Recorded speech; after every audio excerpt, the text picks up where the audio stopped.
अब हम पढ़ेंगे फ्लूइड मैकेनिक्स। तो टॉपिक का नाम हेडिंग डाल लीजिए फ्लूइड मैकेनिक्स।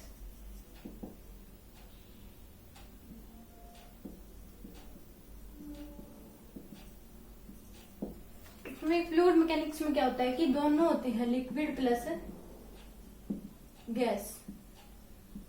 ये दोनों के बारे में पढ़ा जाता है, liquid plus gas.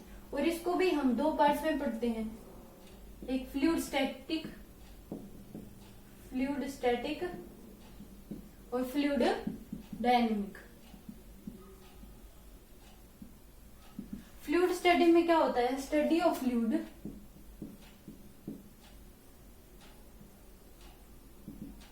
At rest. जब रेस्ट में होता है हम स्टडी करते हैं, इसमें study of motion study of fluid in motion. Okay, ये तो क्या था बेसिक, इनकी डेफिनेशन होती है क्या होता है। Okay, then you write down.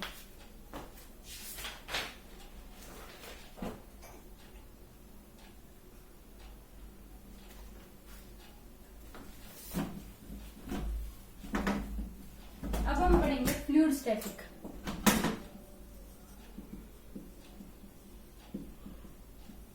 क्या, study of fluid at rest. इसमें क्या होगी, कुछ एक की होगी डेंसिटी, जैसे हम याद करनी पड़ेगी, मरकरी होगी, वाटर होगी, आइस होगी। इनकी डेंसिटी हमें याद करनी पड़ेगी। डेंसिटी को हम रो से डिनोट करते हैं। ये क्या होता है, मास बाय वॉल्यूम केजी पर मीटर क्यूब होती है इसकी। तो रो ऑफ वाटर की होती है 1 ग्राम पर सेंटीमीटर क्यूब, यानी 10 की पावर 3 केजी पर metre cube. Okay, rho of ice कितनी होती है, 0.9 ग्राम पर सेंटीमीटर क्यूब, यानी कि 0.9 केजी पर मीटर, 0.9 इंटू के पास 3 केजी पर मीटर क्यूब।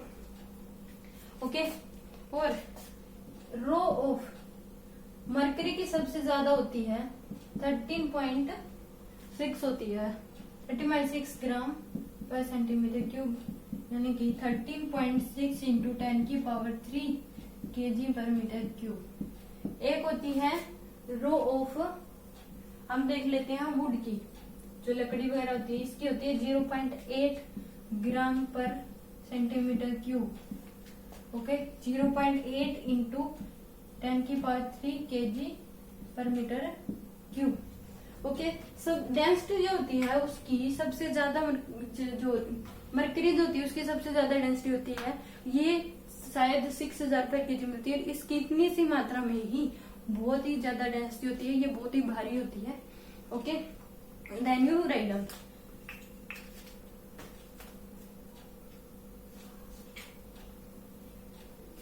अब क्या होता है आरडी, यानी कि रिलेटिव डेंसिटी। इसकी क्या आती है, density of substance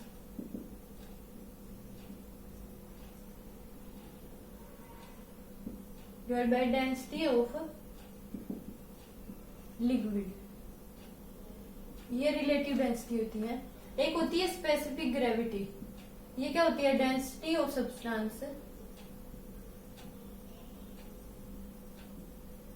divide by में डेंसिटी ऑफ वाटर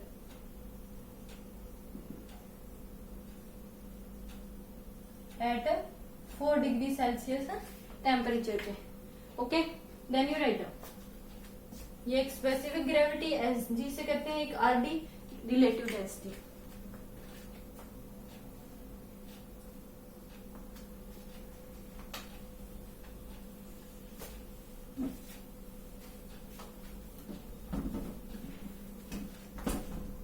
मान लीजिए कि ये मैं बॉडी दी गई है, एक इस पे इस ऐसे फोर्स लग रहा है, एक इधर से फोर्स लग रहा है, एक इधर से फोर्स लग रहा है, एक इधर से फोर्स लग रहा है। इस केस में क्या है, इसका नेट फोर्स क्या हो जाएगा, 0, पर नेट थ्रस्ट क्या होगा, नेट थ्रस्ट इनका हो जाएगा 4F। नेट थ्रस्ट क्या होता है, scalar sum of all perpendicular forces, उसको कहेंगे हम perpendicular forces acting on body, उसको हम कहेंगे net thrust force on surface या बॉडी।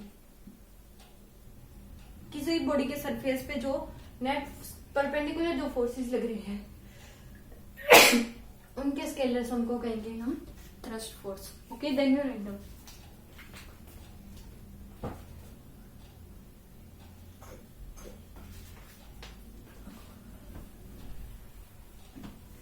एक जो हवा का प्रेशर होता है वो हम सब पे लग रहा होता है, पर वो बहुत ही कम होता है, जिसको हम शुरू से ही महसूस करते हैं।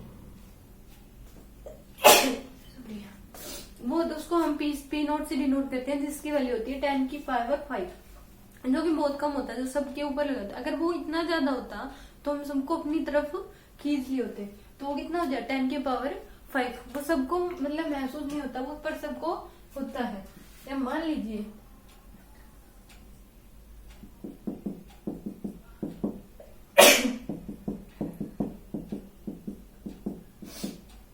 यहां से ये मान लीजिए एक पॉइंट है, यहां से H1 हाइट पर एक पॉइंट है P1, यहाँ से H2 हाइट पे एक पॉइंट है P2, यहाँ से H2 हाइट पे एक पॉइंट, H3 हाइट पे एक पॉइंट है P3। इन सभी की अब देखें कि कितना इसके ऊपर फोर्स लग रहा होगा। तो P1 कितना हो जाएगा, P डैश मान लीजिए कितना हो जाएगा P नोट, जिसकी वैल्यू 10 की पावर 5, P नोट प्लस कितनी हो जाएगी इसकी वैल्यू H रो जी, H रो जी। तो इसकी वैल्यू क्या हो जाएगी P नोट प्लस H रो जी। इस एक तो P नोट प्लस लग ही रहा हवा के ऊपर से तरफ, और एक H हाइट है, इसमें जाने इसकी वजह से भी फोर्स लगेगा, वो कितना आ जाएगा H रो जी। और P2 कितना आ जाएगा P2 dash, P naught plus इसकी वजह से क्या हो जाएगा H2 रो जी, और P3 इस पे P naught plus H3 rho g. Okay, then you write down. मतलब हवा की तरफ से लग ही रहा है, और उसकी जितनी हाइट में नीचे गया है उसकी हाइट की वजह से भी उसके ऊपर फोर्स लग रहा है। Okay, then you write down.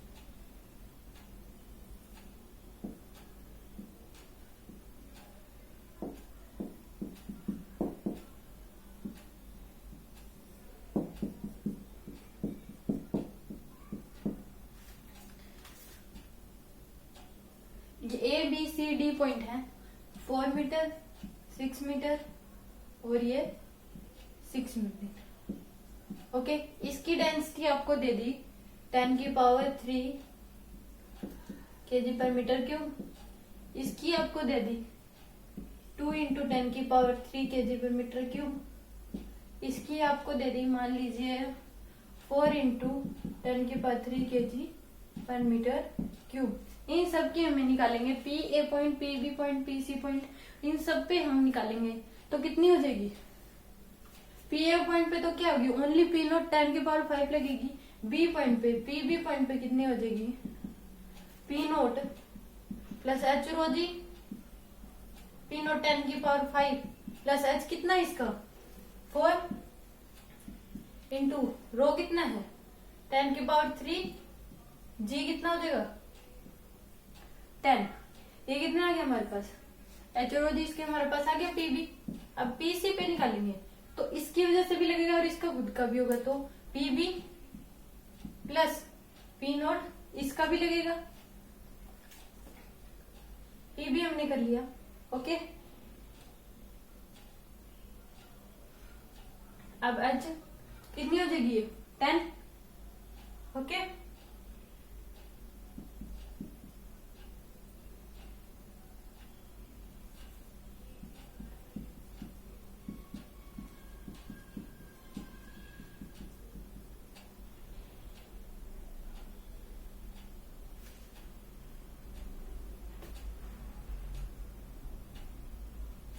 ये कितनी है 6 इंटू में एच रो कितना है 2 इंटू 10 की पावर 3 इंटू जी 10, क्योंकि इसकी वजह से भी इसके ऊपर लगेगा और ये खुद का भी लगेगा इसका, तो पी भी और पी डी पॉइंट पे कितना हो जाएगा 10 के power 5 into 4 plus 4 into 3 into 10 plus 6 into 2 into 10 की पावर 3 इंटू 10 प्लस इसकी वजह से भी लगेगा एच कितना है 6 इंटू 4 इंटू 10 के power 3 into g 10। Okay, then you write down.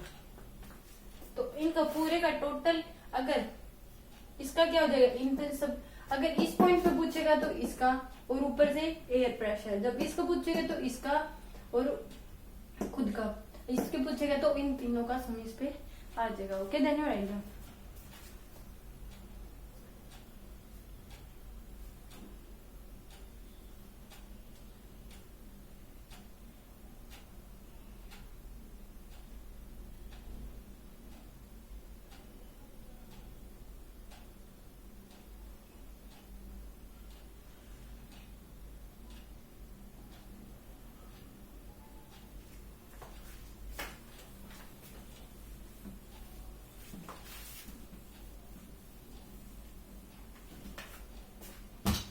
अब मान लीजिए कि हमें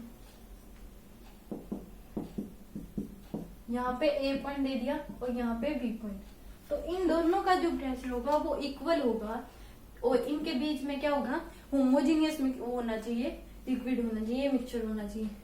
then p a equal to p b and in which it homogeneous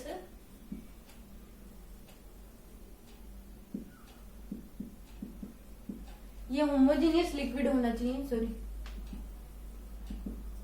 in homogeneous liquid. यहाँ पे क्या होगा p a equal to p b होगा जब ये होमोजीनियस लिक्विड होगा, उस केस में p a equal to p b हो जाएगा।